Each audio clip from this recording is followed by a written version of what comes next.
तो स्वागत है दोस्तों आप सभी का। और आज हम लोग बात करेंगे हमारे न्यू चैप्टर के ऊपर जिसका नाम है चैप्टर नंबर 3।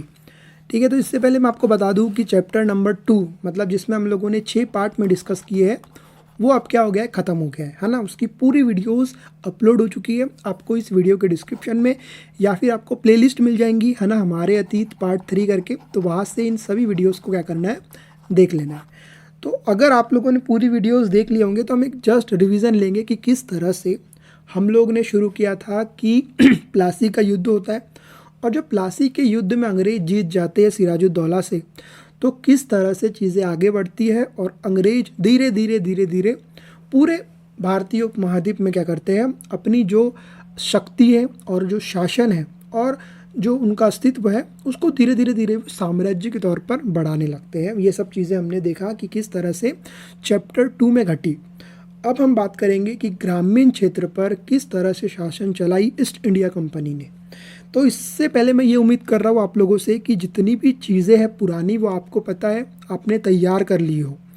क्योंकि देखो, सबसे इम्पॉर्टेंट चीज़ ये है कि पढ़ना कोई इम्पॉर्टेंट नहीं है, इम्पॉर्टेंट ये है कि पढ़ा हुआ आपको याद कितना है, तो ही आप उसको एग्जामिनेशन में लिख पाओगे। और वो लिखने के बाद अगर आपका तैयार होता है तो आप उसको अपनी परीक्षाओं में यूज़ कर पाओगे। तो दोनों चीज़ अलग है, ठीक है। दोनों चीज़ों को आपको ध्यान में रखना है और चीज़ों को समझते समझते याद भी करते हुए चलना है, ठीक है। तो मैं भी ऐसा उम्मीद कर रहा हूँ कि पुरानी पूरी वीडियोज़ आप लोगों ने देख ली हो और उसके बाद आपका जितना भी मटेरियल है वो क्या है, पूरा तैयार है, ठीक है। आपकी जो NCERT है वो पूरी कंप्लीट है अभी तक चैप्टर 2 तक। अब हम लोग चैप्टर 3 के ऊपर बात करेंगे। लगभग इस चैप्टर को हम लोग 3 पार्ट में डिस्कस करने की कोशिश करेंगे, हो सके तो 2 ही पार्ट में डिस्कस करेंगे, ठीक है। चीज़ों को सिंपल रखेंगे और जो बेसिक आप बोल रहे हो उस बेसिक को इतना स्ट्रांग बना देंगे कि जब आप लोग सिविल सर्विस परीक्षा के लिए या कोई भी PCS एग्जामिनेशन के लिए जब आप इतिहास को पढ़ोगे तो आपको समझ में आएगा कि NCERT ने कितना जो आपका इतिहास है वो आसान बना दिया। तो ये हमारा प्रयास है और ये प्रयास के लिए हम लगातार आपके साथ हम लोग पूरा जो NCERT के सीरीज़ है उसको चला रहे हैं, सिर्फ आपके लिए, वो भी फ्री ऑफ कॉस्ट, ठीक है। तो इसका इम्पोर्टेंस आप समझ गए। अब हम चलते हैं हमारा जो चैप्टर है। तो चैप्टर में सबसे पहले आप देखोगे कि एक बहुत ही एक इमेज है जो बनाई गई है और यहाँ पे दिखाया गया है कि किस तरह से शान शौकत से यहाँ पर अंग्रेज द्वारा कुछ लिया जा रहा है मुग़लों से, ठीक है। आपको लग रहा है कि कितना बहुत ही शानदार प्रोग्राम है ना, बहुत ही एकदम शान शौकत वाला।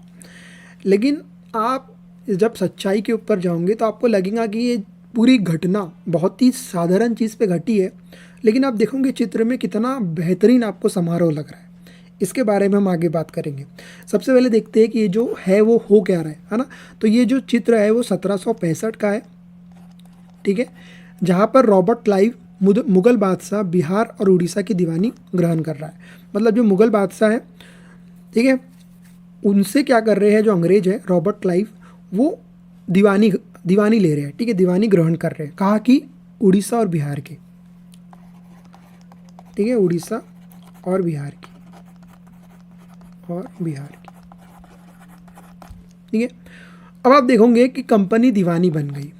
तो आप अभी दीवान का मतलब यही है कि रिलेटेड टू फाइनेंस, है ना, व्यापार हो रहा है, कुछ तो भी पैसा आ रहा है।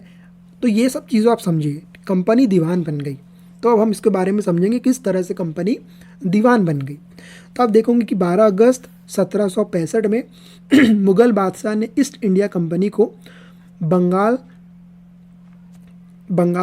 का दीवान तैनात किया। कब?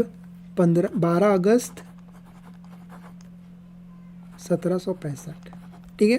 इस बात की पूरी संभावना है कि यह घटना मुट्ठी भर अंग्रेजों और हिंदुस्तानियों की मौजूद में रॉबर्ट क्लाइव के तंबू में घटी होंगी। जैसे मैंने आपको बताया कि बहुत ही साधारण सा प्रोग्राम होगा, लेकिन जब आप इस इमेज को देखोगे तो आपको लगेगा कि कितनी एकदम शाही तरीके से जो दीवानी है वो ग्रहण की जा रही है, ग्रहण या दी जा रही है। लेकिन आपको समझ में आएगा कि ये बहुत ही छोटे तौर पर घटी होंगी। अब आगे चले तो इस चित्र में घटना को एक भव्य समारोह के रूप में दिखाया गया है। जैसे मैंने आपको बताया, यह चित्र उस चित्रकार ने बनाया है। किसने बनाया? जिसे रॉबर्ट क्लाइव ने अपने जीवन की यादगार घटनाओं को चित्रित करने का जिम्मा सौंपा था। अब आप सोचो कि एक ऐसा चित्रकार ने इस पूरी चित्र को बनाया है, जिस चित्र को ऐसा काम थोपा गया था रॉबर्ट क्लाइव द्वारा उनकी जीवनी को बताना। और जब आप उनकी जीवनी पढ़ोगे रॉबर्ट क्लाइव की, तो आपको समझ में आएगा कि यह शान और शौकत, तो आपको लगेगा कि अब ये जो चित्रकार है वो ऐसी चीज़ों के ऊपर बनाता है, तो इससे आप उसकी सोच को पकड़ सकते हो। ठीक है ना, कोई भी चित्र हमको बताता है कि जो चित्रकार है, जिसने चित्र को बनाया है, उसकी सोच क्या है, ये हमको चित्र से पता चल जाता है। तो वैसे ही आप लोग देखोगे कि ये जो चित्र है एक बहुत ही तंबू में घटी घटना है, लेकिन इसको बहुत ही समारोह की तरह से दिखाया जा रहा है। ठीक है, उसके बाद बंगाल की दीवान हाथ आ जाना अंग्रेज़ों के लिए निश्चय तौर पर एक बहुत बड़ी घटना थी, क्योंकि एक दीवानी मिल गई उड़ीसा की और उसके साथ साथ बिहार की, एक बहुत बड़ी घटना थी। तो भी इतनी बड़ी समारोह के रूप में दिखाना ये यहाँ पर गलत लगता है। उसके बाद दीवान के तौर पर कंपनी अपने नियंत्रण वाले भूभाग में आर्थिक मामलों की मुख्य शासक बन गई थी। अब जितने भी आर्थिक मामले थे कंपनी के, उसकी वो क्या बन गई थी, मुख्य बन गई थी। उसके बाद अब उसे अपनी ज़मीन का शासन चलाने और आमदनी को व्यवस्थित करने का रास्ता ढूंढना था, जिसके लिए उसे एक ऐसा रास्ता ढूंढना था जिसके कंपनी के बढ़ते खर्चों को पूरा करने के लिए काफ़ी आमदनी जुटाई जा सके। और व्यापारिक कंपनी के नाते उसे यह ख्याल भी रखना था कि वह अपनी ज़रूरतों की चीज़ें खरीदती बेचती रहे। अब देखो, आपको समझ में आएंगी, कंपनी यहाँ पर सिर्फ मुनाफा कमाने आई है ना, यहाँ पे ट्रेड कर रही है, लगातार व्यापार कर रही है। अब अगर कोई कंपनी लगातार व्यापार कर रही है तो उसका एक मकसद साफ है कि वो चीज़ों को खरीदेंगी, है ना, और चीज़ों को बेचेंगी। और जो बेचेंगी ये ज़्यादा दाम पर बेचेंगी। एग्जाम्पल के तौर पर 100 रुपये में कोई चीज़ है, उसको ये 400 रुपये में बेचेंगे। इस समझोगे आप उपनिवेशवाद कैसे होता है, पूरी शुरुआत समझोगे आप, तो अभी आप इतना समझो कि यहाँ पर सिर्फ व्यापार कर रही है कंपनी। इनका मेन मोटो सिर्फ ये है कि यहाँ पर इनको व्यापार करना है, ज़्यादा से ज़्यादा पैसा कमाना है, और पैसा ही कमाना है इनका चीज़ है। ये चीज़ आपको अभी समझना है। अगर हम लोग आगे चले तो समय के साथ कंपनी को यह भी समझ में आने लगा कि उसे सावधानी से आगे बढ़ना होगा। बाहरी ताकत होने की वजह से उसे उन लोगों का भी शांत रखना था जो गांव देहात से पहले शासन चला चुके थे, और जिनके पास उन्हें नियंत्रित करना तो जरूरी था, लेकिन उसे खत्म नहीं किया जा सकता था। यह काम अब कैसा हो। ठीक है, इस अध्याय में हम देखेंगे कि कंपनी ने ग्रामीण इलाकों में उपनिवेश कैसे बनाया। आप देखोगे उपनिवेश पूरा समझने वाले उपनिवेश को बहुत ही महत्वपूर्ण है। जब आप आधुनिक भारत का इतिहास पढ़ोगे तो आपको समझ में आएगा कि इतना इंपॉर्टेंस है यहाँ पे उपनिवेशवाद की और उपनिवेश की, कैसे उपनिवेश बन गया भारत, ये सब चीज़ों को हम लोग कवर करेंगे। लेकिन ये चीज़ें कब होंगी, जब आपको पुरानी चीज़ें पता होंगी, है ना, पुरानी चीज़ों का आपको ज्ञान होगा भरपूर, तो आप बहुत ही आसान तरीके से इन सब चीज़ों को समझ पाओगे। ठीक है, लोगों के अधिकार किस तरह से किए गए और मन माफी फसलें कैसे कराई गई, खेती कैसे कराई गई। मन माफी मतलब तुम बोल रहे हो कि खेती करो, तुम बोल रहे हो इतना 1 एकड़ में करो तो इतना ही की जा रहा है, ये सब चीज़ों को आप समझोगे, है ना। तो अब हम चलते हैं कंपनी की आमदनी। ठीक है, तो कंपनी दीवान तो बन गई थी, लेकिन अभी भी खुद को एक व्यापारी कंपनी मानती थी। जैसे मैं आपको बता रहा हूँ, इनका मेन मकसद ट्रेड व्यापार करना है। ठीक है, उसके बाद कंपनी भारी भरकम लगान तो लगाना चाहती थी, लेकिन उसके आकलन और वसूली की कोई नियमित व्यवस्था करने में हिचकिचा रही थी। ठीक है, ये लगातार चाह रही थी कि जो कर है, जो टैक्स है, ये बहुत भरकम लगाया जाए, लेकिन अब उसके लिए थोड़ी सी ये रुक रही थी, हिचकिचा रही थी। ठीक है, उसकी कोशिश यह थी कि वह ज़्यादा से ज़्यादा राजस्व हासिल करे और कम से कम कीमत पर बढ़िया सूती रेशमी कपड़ा खरीदे। इस कारण 5 साल के भीतर बंगाल में कंपनी द्वारा खरीदी जाने वाली चीज़ों का कुल मूल्य 2 गुना हो गया। मैंने आपको बताया पहले ही कि किस तरह से ये मुनाफा कमाने के लिए अपनी व्यवस्था को सुधारने से लेकर लोगों को परेशान करने, लोगों के ऊपर थोपने, लोगों को ज़बरदस्ती करने की चीज़ें यहाँ पर हो रही थी। ये चीज़ें आप और स्पष्ट आगे समझोगे किस तरह से जो 5 साल के भीतर ही जो बंगाल में कंपनी द्वारा खरीदी जाने वाली जो चीज़ें थी उसका मूल्य 2x हो गया था। ठीक है, उसके बाद 1765 में कंपनी ब्रिटेन से सोने और चांदी का आयात करती थी और इन चीज़ों के बदले सामान खरीदती थी। अब बंगाल में इकट्ठे होने वाले पैसे से निर्यात के लिए चीज़ें खरीदी जा सकती थी। आप सोचो कितना पैसा बंगाल से वो बना रहे हैं कि उनको अब ये सोने चांदी मंगाकर चीज़ों को खरीदने की आवश्यकता नहीं पड़ रही है। जल्दी ये जाहिर हो गया कि बंगाल की अर्थव्यवस्था एक गहरे संकट में फंसती जा रही है। कारीगर गांव छोड़कर भाग रहे हैं क्योंकि उन्हें बहुत कम कीमत पर अपनी चीज़ें कंपनी को जबरन बेचनी पड़ रही है।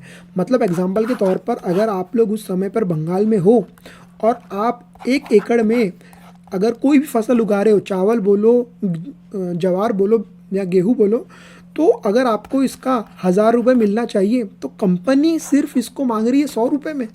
तो अब ऐसे में कि एक किसान क्या करेगा, वो छोड़ने के लिए मजबूर हो जाएगा। ठीक है, अभी आपको तुरंत जो करंट सिचुएशन है उससे मैच नहीं करना है, जस्ट चीज़ों को समझना है कि किस तरह से जबरन बेचनी पड़ती थी, जबरन ज़बरदस्ती जो कंपनी थी वो उनसे खरीदती थी, ये सब चीज़ें वहाँ पर होती थी। किसान अपना लगान नहीं चुका पा रहे थे, जो लगान जो कर ये लोग उनके ऊपर थोक रहे थे उसको चुका नहीं पा रहे थे, कारीगरों का उत्पादन गिर रहा था और खेती चौपट होने की कगार में थी। ठीक है, उसके बाद अब आप ये देखोगे तो ये मेनली साप्ताहिक बाजार है, जो कि बंगाल स्थित मुर्शिदाबाद में एक साप्ताहिक हाट है, जो आज भी आप लोग देखोगे कि जो मंडी या जो मेला लगता है, बाजार लगता है, वो ये चीज़ है जो पहले भी घटित होती थी, है ना। आपने सुना होगा, आप भी कोई गांव से रिलेटेड होंगे, मैं भी कोई गांव से रिलेटेड हूँ, तो आपने वहाँ पे देखा होगा कि किस तरह से सप्ताह में एक आध बार मार्केट लगता है और उस मार्केट में पूरी चीज़ें आपको मिल जाएंगी, ताज़ी चीज़ें मिल जाएंगी, और वहीं से प्रीफर करते हैं ज़्यादातर लोग खरीदना और उसकी वेट करते हैं। तो ये पहले भी हुआ करता था। ठीक है, ग्रामीण इलाकों के किसान और कारीगर अपनी चीज़ों को बेचने की ज़रूरत की चीज़ें खरीदते थे और नियमित यहाँ पर क्या करते थे, व्यापार करते थे। ठीक है, जो आर्थिक संकट आया था इसके समय इन बाज़ारों पर बहुत बुरा असर पड़ा, क्योंकि अब कॉमन सी बात है, किसान उगा रहा 1000 रुपये की चीज़ है और जो ईस्ट इंडिया कंपनी है उसको 200-300 रुपये में ख़रीद रही है। जो चीज़ 1000 रुपये की है उसको 300 रुपये में ख़रीदना, समझ सकते हो कि कितनी भारी जो आर्थिक संकट है वो अब लोगों के ऊपर आ चुका था। ठीक है, दिशा में बढ़ती रही। 1770 में पड़े अकाल ने बंगाल में 1 करोड़ लोगों की मौत की नींद सुला दी। अब आप सोच सकते हो कि कितनी भयंकर जो आर्थिक संकट थी, 1 करोड़ से ज़्यादा लोगों का मरना। अभी आप देखोगे कि कोरोना आया, लाखों लोगों ने अपनी जान गंवाई, लेकिन उस समय में जब गिनती के 20-30 करोड़ लोग थे, वहाँ पर 1 करोड़ लोग का मर जाना, और उसका मुख्य कारण ये कि लोग अपनी चीज़ों को सह नहीं पा रहे हैं। इतना उनके ऊपर कर लगाया जा रहा है, इतनी उनकी ज़िंदगी को परेशान कर दिया जा रहा है कि अफसोसन इतना अकाल पड़ जाता है बंगाल के ऊपर कि वहाँ पर 1 करोड़ लोग मर जाते हैं। इस अकाल में लगभग 1/3 आबादी समाप्त हो गई। अब आप समझो 1/3 आबादी समाप्त हो जा रही है। ठीक है, अब आप ये देखोगे, ये कॉर्नवालिस है, जिस समय स्थायी बंदोबस्त लागू किया गया उस समय कॉर्नवालिस बंगाल का गवर्नर जनरल था। ठीक है, अब हम देखेंगे कि खेती में सुधार की ज़रूरत। अगर अर्थव्यवस्था संकट में थी तो क्या कंपनी अपने राजस्व आय के बारे में आवश्यक आश्वस्त कर रही थी? कंपनी के ज़्यादातर अफसरों को यह लगने लगा था कि ज़मीन में निवेश करना और खेती में सुधार लाना ज़रूरी है। अब आपको समझ में आ रहा है कि इनका मकसद ये था कि किस तरह से, कैसे भी, कोई भी हद में जाए तक इनको अपना सामान को लोगों से लेना है कम कीमत पर और यूरोप के मार्केटों में जाना है और बहुत ही ज़्यादा दामों में बेचना है। मतलब इनका मुनाफा कमाना सबसे पहला मोटो है। अब इनको समझ में आया कि यहाँ पे भारी संकट आ गए, आर्थिक तौर पर जो चीज़ें हैं वो नीचे आ रही है। तो इसमें क्या होता है, इनको लगता है कि अब चीज़ों को सुधारना चाहिए। पहले बिगाड़ो खुद और फिर बोलो कि चलो अब हमने बिगाड़ दिए, हमने लोगों को बहुत ही लोगों के ऊपर अत्याचार करके चीज़ों को ख़राब कर दिए। अब इनको लगता है कि हम लोग ही सुधारेंगे। और ये जो सुधार है, यही सुधार को अंग्रेज क्या बोलते हैं कि हमने भारत की खेती बोलो, भारत की शिक्षा बोलो, या भारत में रेलवे लाना, जो भी चीज़ें लाना, ये हमारी देन है और ये हम भारतीयों के लिए करना चाहते थे। लेकिन आप देखोगे कि पहले संकट आता है, फिर अंग्रेज़ों को लगता है कि अब जो खेती में सुधार है उसको लाना चाहिए, क्योंकि इनका जो मोटो था व्यापार करना, अभी व्यापार में नीचे नीचे आ रहे हैं। तो इनका ये है कि अब व्यापार में नीचे आ रहे हैं तो लोगों के सामने ऐसा प्रेजेंट करो कि हम तुम्हारे लिए अच्छा कर रहे हैं। उनको ये बताओ कि तुम खेती करो, हम तुम्हारा माल खरीदेंगे, और एंड ऑफ द आप देखोगे कि किस तरह से यहाँ पर इनको मुनाफा मिलेगा और ये बोलेंगे कि हमने खेती में सुधार किए। यह काम किस तरह से किया जा सकता था, इस सवाल पर 2 दशकों तक बहस चली। आखिरकार कंपनी ने 1793 में स्थायी बंदोबस्त लागू किया। इस बंदोबस्त की शर्तों के हिसाब से राजाओं और तालुकदारों को जमींदारों के रूप में मान्यता दे दी गई। उन्हें किसानों से लगान वसूलने और कंपनी का राजस्व चुकाने का जिम्मा सौंप दिया गया। उनके ओर से चुकाई जाने वाली राशि स्थायी रूप से तय कर दी गई। इसका मतलब यह था कि भविष्य में कभी भी उससे इजाफा नहीं किया जाना था। अंग्रेज़ों को लगता था कि इससे उन्हें नियमित रूप से राजस्व मिलता रहेगा और जमींदारों को ज़मीन में सुधार के लिए खर्च करने का प्रोत्साहन मिलेगा। उन्हें लगता था कि क्योंकि राज्य की ओर से राजस्व की मांग बढ़ते जा रही थी, इसीलिए जमींदार बढ़ते उत्पादन से फ़ायदे में रहेंगे। तो ये सब चीज़ें हैं। अब आपको क्या करना है, जितनी भी चीज़ें आज हम लोगों ने डिस्कस किए उसको एक बार रीड करना है जस्ट, और आपको देखना है कि किस तरह से जो खेती में सुधार करेंगे और अगली वीडियो में हम देखेंगे कि किस तरह से जो स्थायी बंदोबस्त लागू किया उसके ऊपर मेन हमारा टारगेट रहेगा और समस्या क्या आती है, इन सब चीज़ों को बात करेंगे। तो आज हम यहीं पे स्टॉप करते हैं। इस वीडियो में हमने जितनी भी चीज़ें देखा आपको समझना है और उसकी नोट्स बनाना है, छोटी नोट्स बनाना है, और आपको स्थायी बंदोबस्त प्रॉपर हम लोग समझेंगे नेक्स्ट वीडियो में। तो इस वीडियो में इतना ही। अगर वीडियो अच्छा लगता है तो वीडियो को लाइक कर सकते हो, चैनल को सब्सक्राइब कर सकते हो। नेक्स्ट वीडियो हम लोग देखेंगे समस्या के ऊपर और एक नई व्यवस्था किस तरह से लाई गई, फिर मुनरो व्यवस्था क्या होती है, यूरोप के लिए फसलें, इन सब चीज़ों के ऊपर हम बात करेंगे।